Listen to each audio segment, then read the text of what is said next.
What's up guys? Time check 12. So, galing kami sa malaking market sa may sa Tansa. Ito yung namili kami ng isda para sa New Year, sa Christmas sa New Year. Para hindi puro bago your meat. Yan. Ito yung aking nabili. Ayan. First time ko bumili ng ganitong isda. Hindi ko alam kung anong pangalan nito. Nakalimutan ko. Ito siya. Ayan. Kulay pula. Ang cute. Ayan. Ilang piraso to? 3 na yun. Ayan. 3, 4, 5. So, itong 5 piraso guys ay nagkakahalaga to ng 590 yata yun. 590 kilo. Tapos, bumili din ako ng 4 na piraso na salmon. 200. Ayan.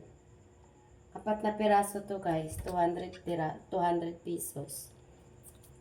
Ayan. Malalaki siya. And then, next, bumili din ako ng, aray ko, tusok ako. Pampano, favorite ko to. Lahat ng isda itong binili ko, favorite. Is yung kulay pula lang, hindi ko pa na-try. Ito favorite ko to, masarap to, may sabaw. Yan naman ay pampano ay 390. 3 piraso. Saan na yung isa? Ouch. Sariwa yung isda doon, guys. Kaya doon kami namimili. At saka, mura. Nagmahal na nga sila ngayon kasi pagpapasko. Alam na pag Pilipino, walang stable na fries. Ayan, ito. 380 to. Yan. Laki, diba? Sarap to sabaw. And then, may galunggong din ako pampaksiw. Ito ay 200. Ay, 300. Halagang 300 ito. And then, ito yun naman yung aking hipon. Halo-halo lang to. Yung hipon ngayon ay napakaginto. Dati ay makakabili ka ng... Ang kilo niyan, nung hindi pa magpapasko ay 360. Pinakamagento na yun. Ngayon magkano to? 460 to 470. Yun yung pinaka mataas na price ng hipon ngayon guys. So ngayon, lilinisan natin to para wait lang.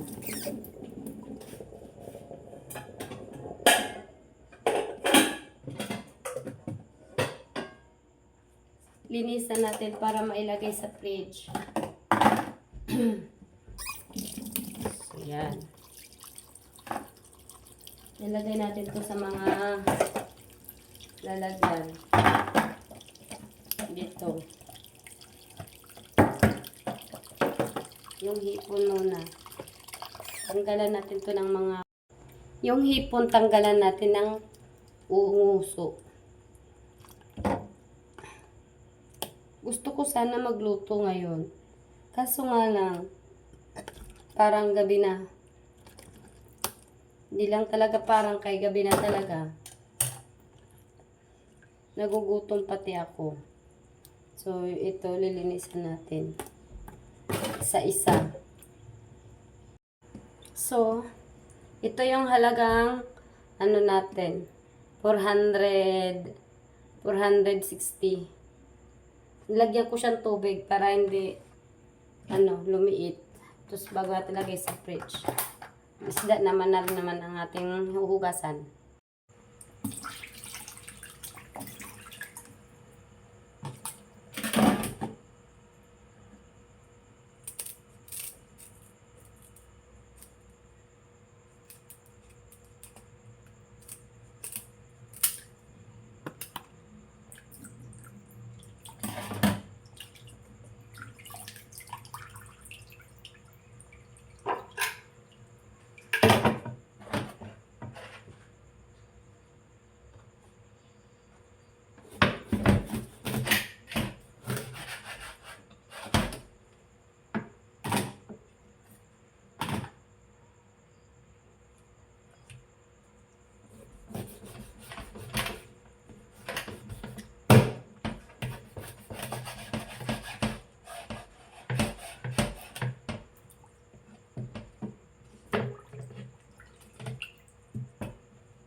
Hindi ako marunong maghasang guys, oh. Ang talas.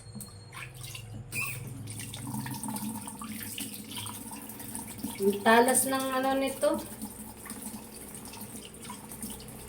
Ang hirap linisan.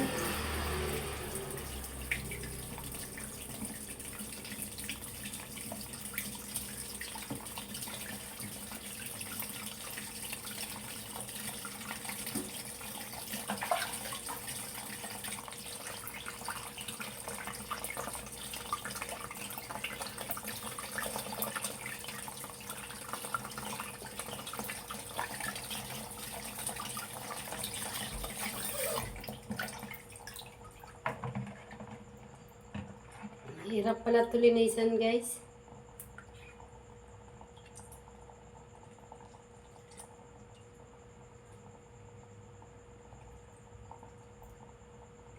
Tatanghaliin yata ako dito.